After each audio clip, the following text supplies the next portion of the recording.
नमस्कार, मैं कमलेश कबीर आपका एक बार फिर स्वागत करता हूं इस नए एपिसोड में। आज के इस एपिसोड में हम बात करेंगे पश्चिमी बंगाल की राजनीति की। खबरें बहुत चल रही है, आपको पता ही होगा।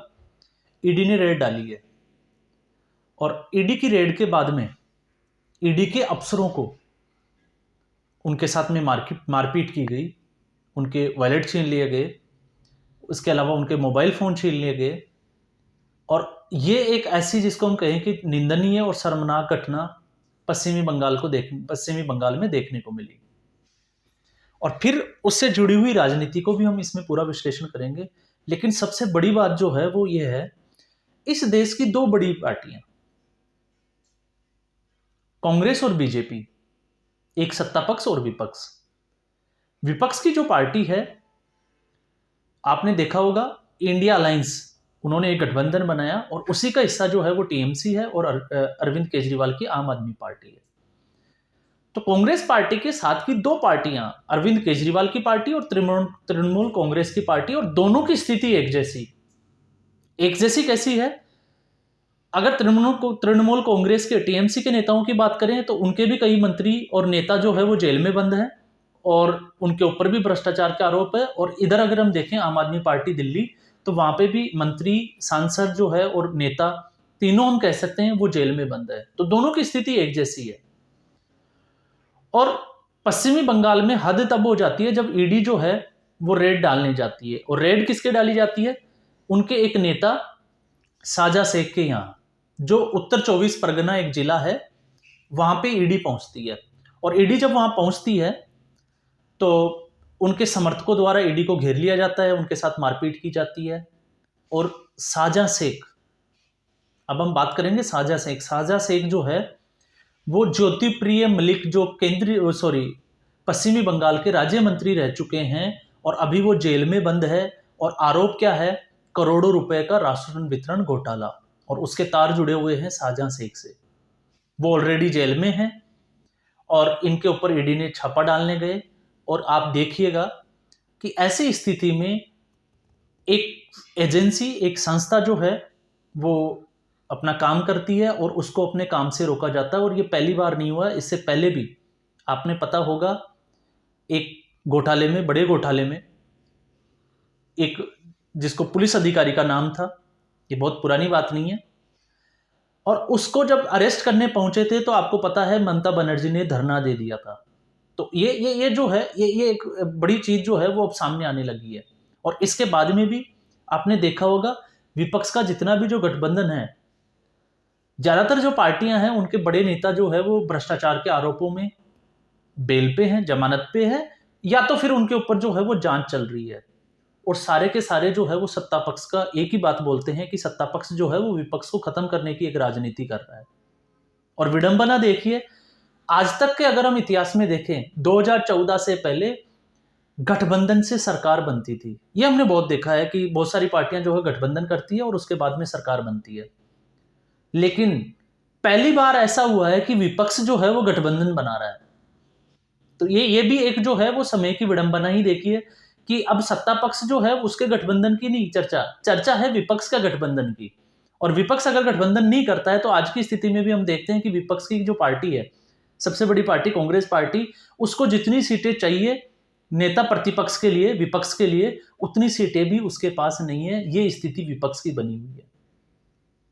उनकी पार्टियों के नेता, भ्रष्टाचार की हमने बात की, और भ्रष्टाचारी जो नेता है अब वो एक जगह आ गए हैं।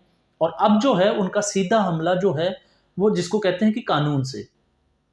और स्थिति ये बन गई है कि अब जो है सबसे बड़ी बात इसमें जो समझ में आ रही है वो ये है कि अब तक चुनाव में भी हमने देखा कि कैसे पश्चिमी बंगाल में जो है वो एक दूसरे के ऊपर हमले किए गए, कई कार्यकर्ताओं की मौत हो गई, कईयों को जिंदा जलाया गया।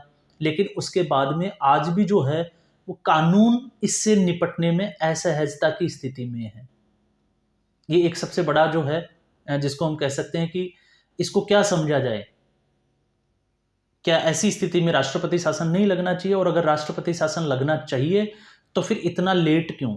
इससे पहले अब तक राष्ट्रपति शासन क्यों नहीं लगाया गया? क्या केंद्र की एजेंसियां विपक्ष के किसी स्टेट में एंटर नहीं कर सकती है? ये भी एक बड़ा सवालिया निशान हो गया है क्योंकि अब ये एक पहली घटना नहीं है, इससे भी अब दूसरे स्टेट में भी कई बार हमने देखा है कि केंद्र जो है वो कोई कानून, कोई बिल, कोई कुछ भी पास करता है तो स्टेट जो है वो विपक्ष का, जो जहाँ पे सत्तारूढ़ स्टेट होता है, वो उसके उलट जाके कोई फैसला लेता है। और यहाँ पे एक और सबसे बड़ी बात जो निकल के आई इस हमले के बाद में, जहां पे इंडिया अलायंस की हम बात करते हैं, विपक्ष के गठबंधन की तृणमूल कांग्रेस और कांग्रेस पार्टी दोनों एक ही गठबंधन का हिस्सा है, लेकिन पश्चिमी बंगाल में दोनों जो है पार्टियां आमने सामने। और कांग्रेस पार्टी के जो बड़े नेता अधीर रंजन चौधरी, उनको तो आप सभी जानते ही हैं, उन्होंने तो ये कह दिया कि पश्चिमी बंगाल में ये सबसे उपयुक्त समय है, इसी समय जो है वो राष्ट्रपति शासन लगना चाहिए। और आपको पता होगा अभी थोड़े दिनों पहले जब पश्चिमी बंगाल के बड़े कांग्रेस के लीडर्स जो थे वो दिल्ली पहुंचे थे, राहुल गांधी और मल्लिकार्जुन खड़गे के साथ में जब उनकी मीटिंग थी, तब भी उन्होंने ये बात जो है वो बड़े जोर शोर से रखी थी कि तृणमूल कांग्रेस पार्टी के साथ में कांग्रेस पार्टी किसी भी हालत में जो है वो पश्चिमी बंगाल में समझौता या सीट शेयरिंग फॉर्मूले पे काम नहीं कर सकती। क्यों नहीं कर सकती? इसकी बड़ी वजह यह थी कि कांग्रेस के बहुत कार्यकर्ताओं की हत्या के जो आरोप है वो टीएमसी पार्टी पे लग रहे हैं। इसलिए वहां के जो कार्यकर्ता है, वहां के लीडर्स जो है, अगर ऐसी स्थिति में कांग्रेस पार्टी अगर उनके साथ गठबंधन करती है तो फिर वो नाराज हो जाएंगे और पार्टी छोड़ने तक की नौबत आ जाएगी। अब अगर हम बीजेपी की बात करें तो बीजेपी तो खैर पहले से ही जो है वो विपक्ष की पार्टी है वहां पे, और तृणमूल कांग्रेस के विपक्ष में ही खड़ी है भारतीय जनता पार्टी। तो यहाँ पे अहमियत तब बन जाती है इस मुद्दे की जब कांग्रेस पार्टी, जो उनका सहयोगी दल है, जो बड़े चुनाव में, लोकसभा चुनाव में जो है वो कांग्रेस के साथ और तृणमूल कांग्रेस दोनों आपस में मिलकर चुनाव लड़ने की बात कर रहे हैं, उनका ही अगर सहयोगी दल ये बोलता है कि यहाँ पे राष्ट्रपति शासन लगना चाहिए, यहाँ पे तानाशाही चल रही है, तो आप इससे अंदाजा लगा सकते हैं कि पश्चिमी बंगाल में कितनी भयावह स्थिति बनी हुई है। हालांकि वहां के जो राज्यपाल है, तो राज्यपाल ने बड़े इसमें स्टेटमेंट जो दिया है, उनका स्टेटमेंट अगर हम नजर डालें तो उनका ये कहना है कि इसके कानूनी सारे विकल्पों के ऊपर जो है वो विचार किया जा रहा है। अब राज्यपाल आनंद बोस जो है, उनके इस स्टेटमेंट की क्या अहमियतता है, क्योंकि लोकसभा चुनाव आने वाले हैं तो ऐसा लग नहीं रहा कि ऐसा कुछ होने वाला है कि वहां पे राष्ट्रपति शासन लगाया जाएगा। लेकिन फिर भी अगर केंद्र की बात करें तो केंद्र अब तक जो है वो कानून की स्थिति को, या कानून को, जिसको कहते हैं कि लॉ एंड ऑर्डर की स्थिति को कंट्रोल करने में पश्चिमी बंगाल में अब तक जो है वो विफल ही रहा है। पहले आपने देखा, इससे पहले भी एक अधिकारी, ईडी के एक अधिकारी को जो है वो वहां पे पकड़ लिया गया था, आरोप था रिश्वत लेने का, और उसके बाद में पश्चिमी बंगाल की जो पुलिस थी वो ईडी के दफ्तर में रेड मारने पहुंच गई थी। ये स्थिति बनी हुई है केंद्र सरकार और राज्य सरकार के बीच में टकराव की स्थिति में। और अगर ऐसा ही रहा तो आने वाले दिनों में ऐसी घटनाएं जो है वो हमें और भी देखने को मिलेगी। लेकिन विपक्ष फिर भी जो है वो इसको एक राजनीतिक रूप देने की कोशिश कर रहा है, जो कि बिल्कुल गलत है। इसको राजनीतिक रूप नहीं देना चाहिए। विपक्ष जो है वो लगातार हमलावर है कि सत्ता पक्ष भारतीय जनता पार्टी जो है वो राजनीतिक, या इसको हम कहें कि ये सारी जो रेड वगैरह डाल रहे हैं वो राजनीति से प्रेरित रेड है। लेकिन अगर समझने की बात करें तो लालू यादव के ऊपर कौन सी राजनीति से प्रेरित रेड थी, क्योंकि वो ऑलरेडी चारा घोटाले में कन्विक्टेड है, सजा याफ्ता है। इसके अलावा और भी हम बात करें, आम आदमी पार्टी और तृणमूल कांग्रेस के बहुत सारे जो नेता है, मंत्री है, वो जेल में बंद है। अगर राजनीति से प्रेरित अगर ये चीजें होती तो फिर अब तक कोर्ट जो है, सबसे बड़ा सवाल यही है कि कोर्ट जो है वो उनको जमानत क्यों नहीं दे रहा है। क्योंकि बहुत बड़े बड़े मुद्दों में हमने देखा है कि कोर्ट जो है वो बहुत जल्दी जमानत दे देता है।